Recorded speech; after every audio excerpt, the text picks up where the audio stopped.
संश्लेषित रेशे। पिछली कक्षाओं में आप आदि मानव के बारे में पढ़ चुके हैं और आपको ये पता है कि आदि मानव अपने शरीर को ढकने के लिए वृक्षों के छाल, पेड़ों के पत्ते या जानवरों की खाल का उपयोग करते थे।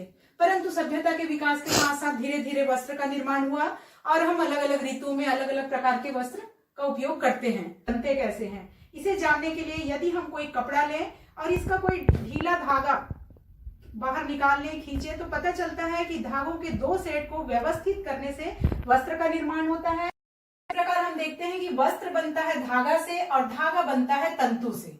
ठीक है, तो तंतु क्या है?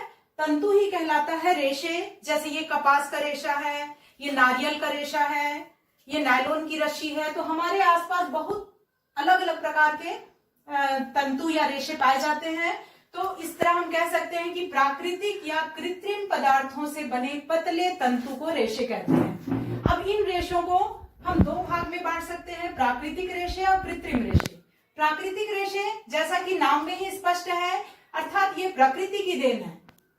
जैसे प्रकृति के अंतर्गत पौधे और जंतु, तो पौधों से प्राप्त रेशे को पादप रेशे कहते हैं और जंतु से प्राप्त रेशे को जंतु रेशे कहते हैं।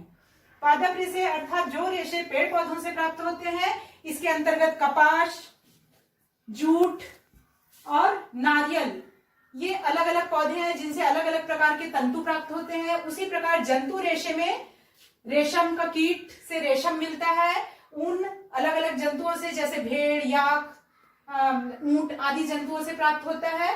तो ये रेशे कहलाते हैं प्राकृतिक रेशे।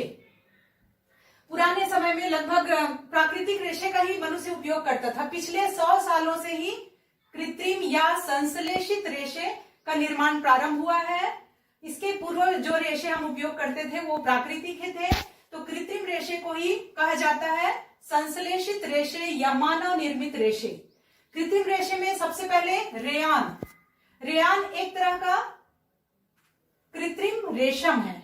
रेशम चूंकि महंगा तंतु है, इसके बने वस्त्र अधिक महंगे होते हैं, तो कृत्रिम रूप से जो रेशम बनाया गया उसे रेयान कहा जाता है। और रेयान को बनाने के लिए काष्ठ लुगदी का उपयोग होता है।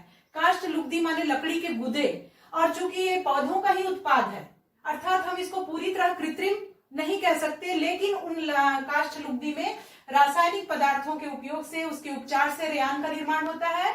पर रेयान को संश्लेषित रेशे के अंतर्गत ही रखा गया है, क्योंकि काष्ठ लुगदी में संश्लेषण के पश्चात रेयान का निर्माण होता है। नायलॉन प्रथम रूप से पूर्ण रूप से संश्लेषित रेशा है, और इसका नाम नायलॉन पड़ने का कारण भी है क्योंकि ये सर्वप्रथम न्यूयॉर्क और लंदन के बाजार में देखा गया था, पाया गया था 1931 में। अर्थात संश्लेषित रेशे पिछले 100 वर्षों से ही इसका उपयोग हो रहा है। इसके पहले मनुष्य केवल प्राकृतिक रेशे का ही उपयोग करता था। 1931 में नायलॉन के रेशे बने, और ये इसका जो गुणधर्म, जैसे कि ये नायलॉन की रस्सी है और आप सभी को पता है कि बहुत मजबूत, हल्का, प्रत्यास्थ माने इलेस्टिसिटी का भी इसमें गुण होता है, साथ ही अधिक चमकीला भी होता है, और मजबूती के कारण ही इसका कई उपयोग भी होता है। जैसे पैरासूट की रस्सियां बनाने में भी है।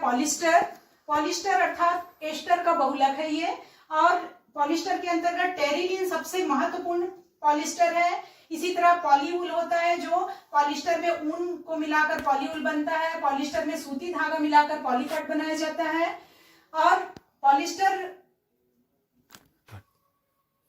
पॉलिस्टर से बने कपड़ों में सलवटें नहीं पड़ती और ये आसानी से धुल जाते हैं, अर्थात इसके रख रखाव में आसानी होती है। इसी प्रकार अगला मानव निर्मित या संश्लेषित रेशा है एक्रिलिक।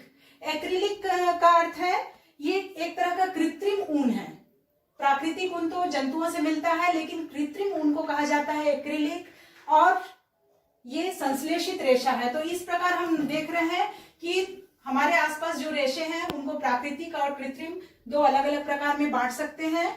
तो बच्चों, आप लोगों के लिए ये होमवर्क है कि आप अपने आसपास पाए जाने वाले अलग अलग प्रकार के रेशे, जैसे अपने घरों में देखकर जो विविध वस्तुओं को देखिए और वो किस प्रकार के रेशे से बना है, उसके लिए ये चार्ट आपको तैयार करके रखना है। वस्तु का नाम लिखिए। जैसे मैं यहाँ पे, ये है बोरा का टुकड़ा है, तो यहाँ लिख दिए बोरा, और ये किससे बना है? जूट से बना है। इसी प्रकार आपको